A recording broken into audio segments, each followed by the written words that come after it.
我们又怎么能够肯定自己生命的存在？我们又如何再往前走？我们又如何选择我们的未来？所以主啊，真的唯有当我们寻求到你，唯有当我们的生命很自然而然的向你发出赞美，如同花朵用盛开赞美你造它的美好，真的如同风，如同云，用那些奇妙莫测的变化，极力的赞扬他们受造的美好。主真的如同昆虫动物在林间跳跃，如同鸟儿拍动它的翅膀在天空翱翔，轻盈地停留在树枝上。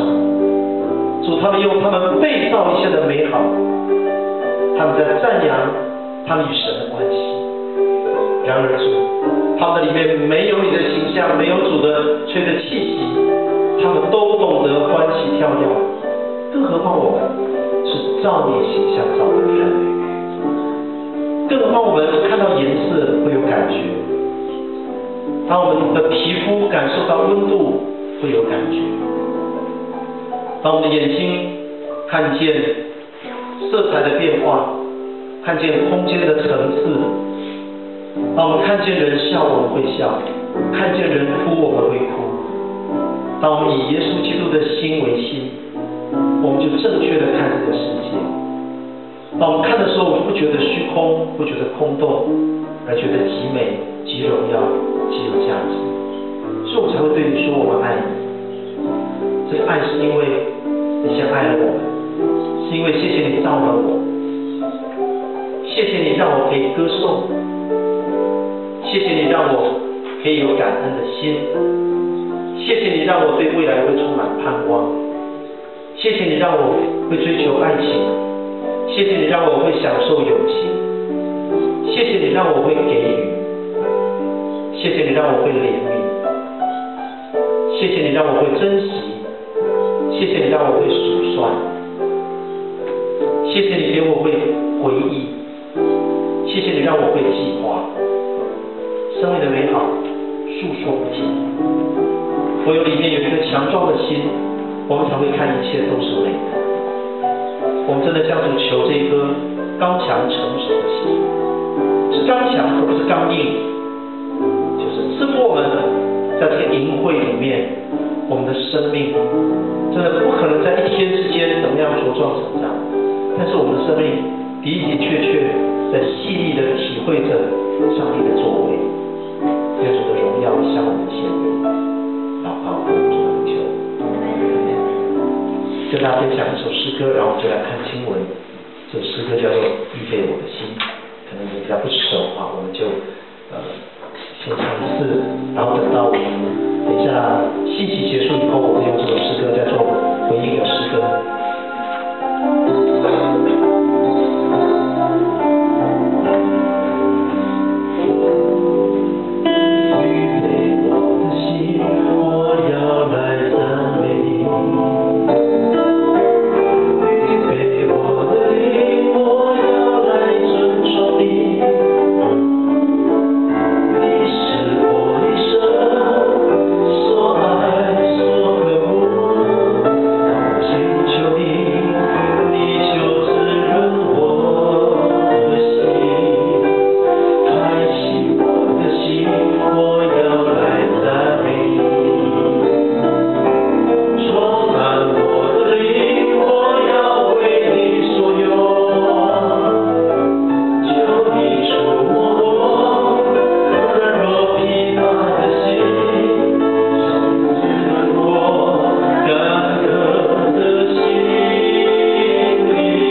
创世纪39章。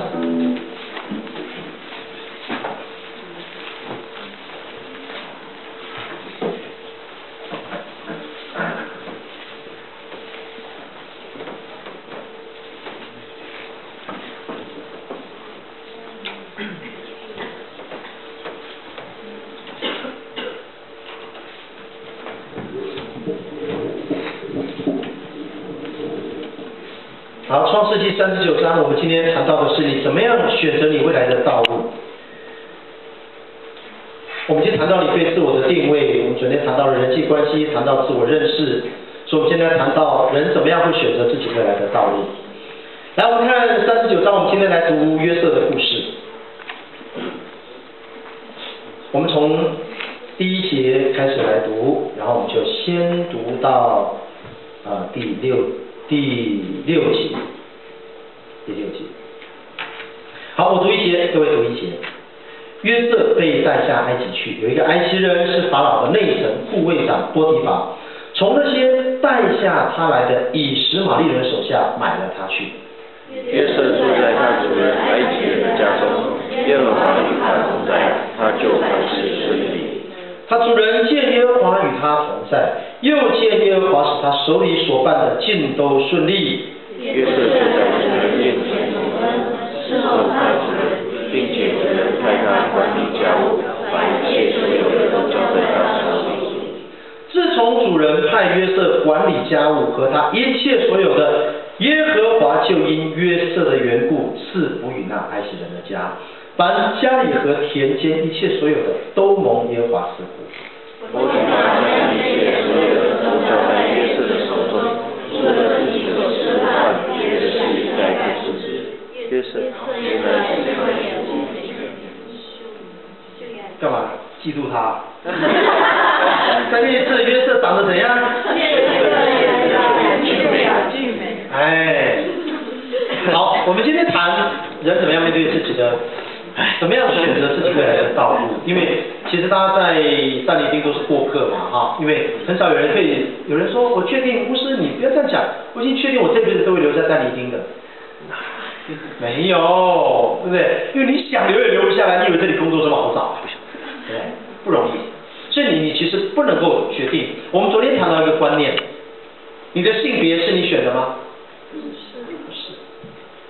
你的姓氏，你姓张、姓李、姓陈、姓王，姓氏是你选的吗？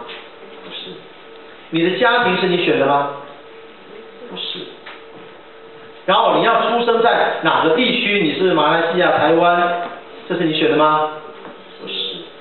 那国内那么大，你要出生在哪个省份？哇，那差别就很大了。然后你要有什么能力，是你选的吗？我喜欢音乐，上帝说来，音乐跟运动选一个，有这样吗？我可以告诉你，包括非基督徒的心理学家，他们不得不承认，他们说，所有影响人生最重要的条件，没有一样是你选的。你说学历是我选的，错，学历你没得选。因为我们昨天就说过了嘛，哈，如果你是那种把头发绑起来，然后拿那个叉子插大腿这种人，你就是读不到书的啦。所以表面上看起来是你选的，其实你选不到，你没有那个能力，你连那个选的机会都没有，就这么可悲。所以所有决定人生的，决定你会过一个怎样的人生，所有最关键的都不是你选的，你能够选的都不是太关键的。那我的意思不是说人生已经注定了，而是说你必须要知道，上帝给每一个人有一个他的定位，那个东西不可以随便改。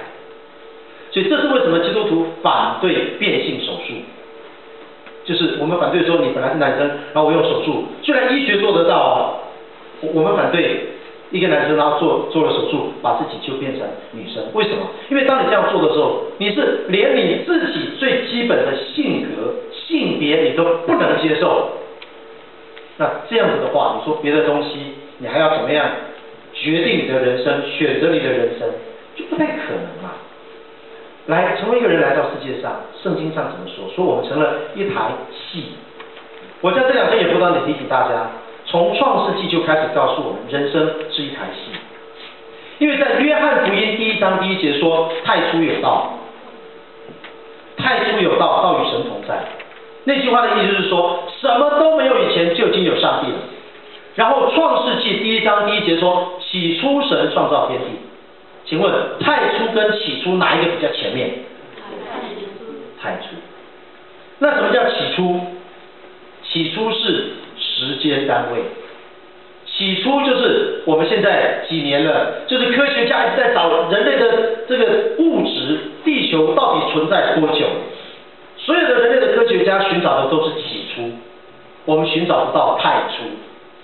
因为所谓的太初是说，这个世界连物质都没有的时候，因为连物质也是被造出来的，所有的东西都是被造出来，不是自己有的。唯有神，它是非物质，神是个灵。只有神，他在还没有物质以前，他就存在了。如果今天你开车看到海边说，哇，这石头不知道蹲在这里多久了，可能有几亿年了，可能有几十亿年了，可能有几百亿年了。科学家有很多不同的说法。可是不管你认为那个石头存在多久，它都有一个开始，它都有一个不知道你现在我们人类的智慧无法测量到底这个石头在这里多久，但是不管你测量出来它多久，它都会有一个开始。那个开始就是创世纪1章1节，起初神创造天地。地是空虚混沌，渊面黑暗，神的灵运行在水面上。请问是先有神还是先有水？你懂意思吗？有人说神的灵运行在水面上，所以神还没有来的时候，水已经在那边了。所以神只是走在水面上。还有人说地是空虚混沌，渊面黑暗，本来就有一个材料，上帝只把这个材料变得比较漂亮而已。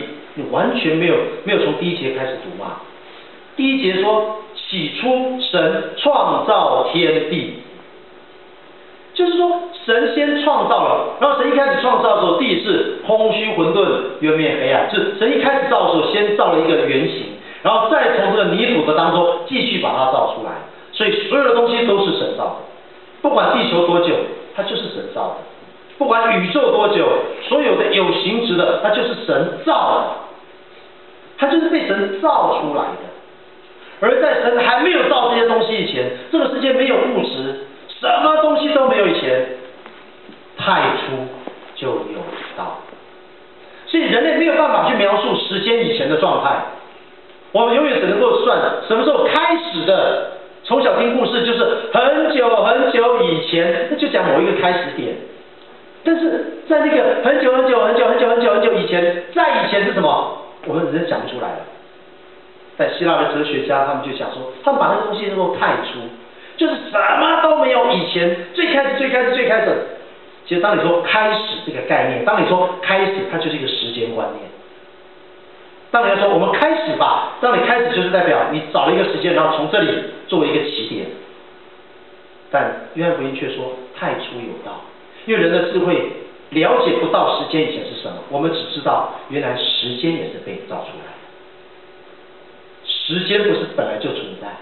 时间如果与神同样古老的话，那时间本身就已经有资格当上帝了。但连时间也是被造出来的，所以创世纪1章说起初，当应该没有起初，只有太初，只有神。所以当有起初，代表神造了时间，才会有起初嘛。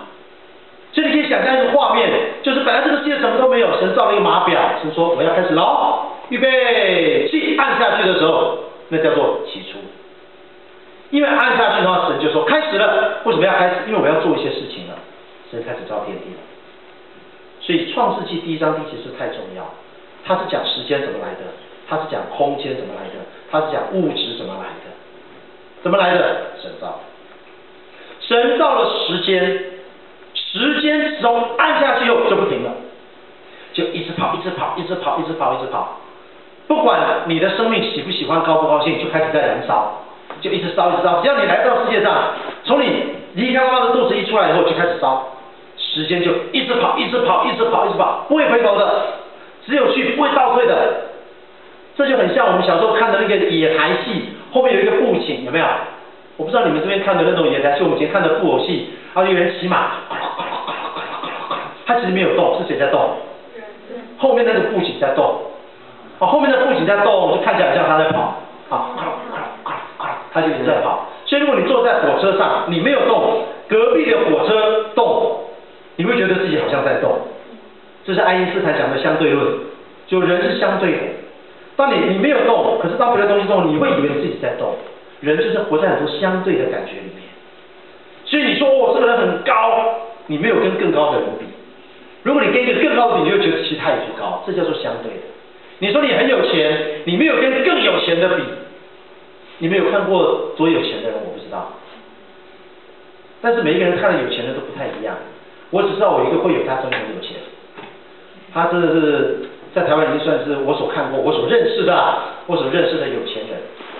他每次讲一句话：钱不是问题啦，不要老是这个世界上很多别的问题存在，唯一不是问题的就是钱。钱是绝对不是问题。很想认识这种人哈。可是他跟我说他去美国的时候，人家带他去看一个豪宅，他说他才知道什么叫做有钱。他说因为那个人他们去参观那个超级的，就是从大门那个遥控器按下去，门打开，对不对？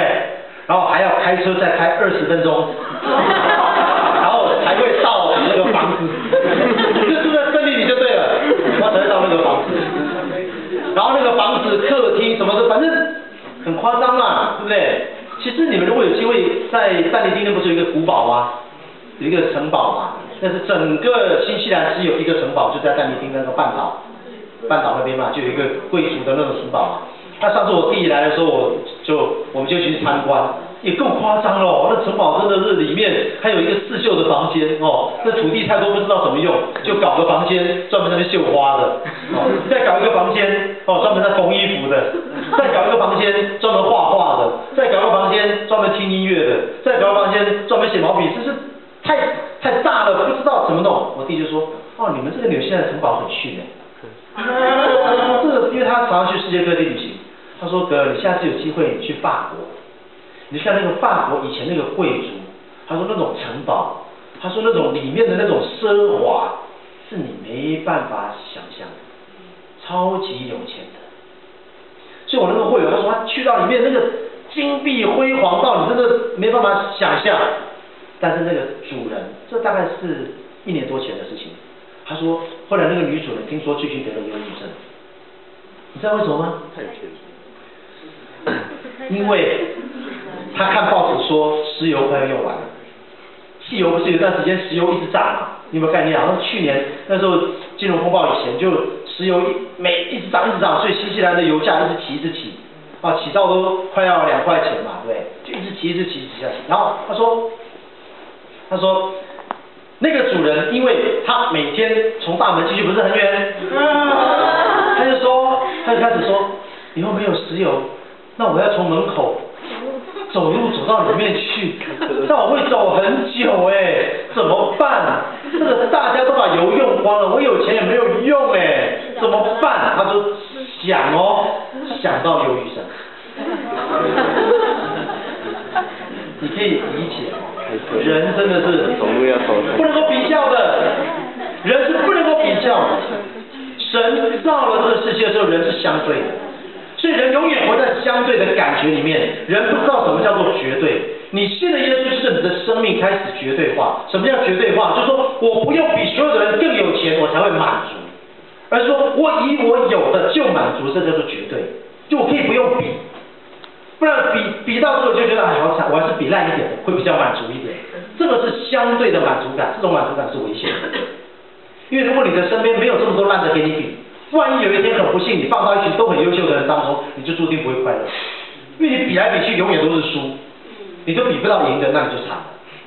基督徒不是活在相对的世界，基督徒活在一个绝对的世界。所谓的绝对世界，就是说圣经上说有一有十就当知足。好，我就相信，我只要有一口饭吃，我可以呼吸，我就满足了，这样就够了。感谢主，就这样就好了。如果你是可以这样子的，你是活在一个神所造的绝对的平安里面。我们这样在天国，你才可以知道平安啊！不然你现在到天国说天国很喜乐，你就会困惑不哭怎么知道会喜乐？对不对？不饿怎么知道会饱？所以天国如果要喜乐，也是要先哭一下，哭完然后再笑，这样才是喜乐。天国也是要饿一下，然后再吃。错，圣经里面说，我们被神从这个相对的世界，将来挪到那个绝对的世界里面去的时候，你不饿，你也可以吃，而且吃了以后会吃得很快乐。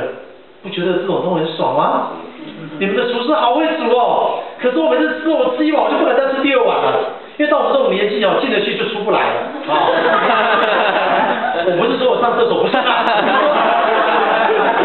这样不会燃烧热量啊，所以我就大概只能吃一碗啦，哦，爱人比较猛，他可以吃2碗，然后别人叫他再吃第3碗，我不敢，我时常想说，如果我可以享受那个吃的快乐，可是又不会胖。然后又不会饱到吃不下，就可以你想吃多少就一直吃，快乐的时候就吃，然后吃了又不会胖。姐妹们不会觉得这很快乐吗？对不对？巧克力我吃1桶都不会胖，哇！多好哎，也不会糖尿病的东西。什么叫绝对？就是说它只有好，它不会有副作用，它不会有坏，这叫做绝对。所以我们将来跟神在一起的时候，就是你可以尽量吃，它不会拉肚子。不会胖，不会糖尿病，不会高血压，那不吃也不会怎样，不吃也不会饿，所以就是那是一个很美的一种境界，是我们现在体会不到，因为人被造在一个舞台上，人被造在一个相对的时间空间里面，所以我们所有的感觉都是透过比较而来的。你怎么知道你幸福？看到一个乞丐在那边，突然觉得自己很幸福，对不对？什么时候觉得幸福？看到人长得很美还没嫁出去，然后自己竟然有老公，就觉得幸福，对不对？就是都是比嘛，就比较就觉得我真的很幸福。人就是这样相对的。但神造这个世界，神起初造这个世界以后，神就要给这个世界一个定位。人生就是一个舞台，时间就是布景，一直跑，一直跑，一直跑，台上的人一直换，一直换，一直换。你演也不可以演永远的。演时间到，下台一鞠躬就会老了，就下台一鞠躬了，我们就很不甘愿不下去。你要感谢主啊！秦始皇如果到现在还没下去的话，我们就活得很痛苦啊。希特勒如果现在还没有下台，还在演的话，我们就是死人惨啊。就是不管你演得好演得坏，时间到，咔，第1幕结束，来全部下去，第2幕啊，再换人再上来演，就是这样，就一直生命这样循环不息。演一个戏一定要有布景，这叫做时间。时间就是整个舞台的后面的那个背景。你看到背景就大概知道现在要演什么戏。时间不断的前进，神造的空间世界就是这个舞台，就是舞台。所以神造了地球，不止地球，造了太阳系，神造整个浩瀚的宇宙，这舞台超级大。所以只要人类愿意认罪悔改，不要得罪上帝。就算地球被我们污染了，也不会是问题。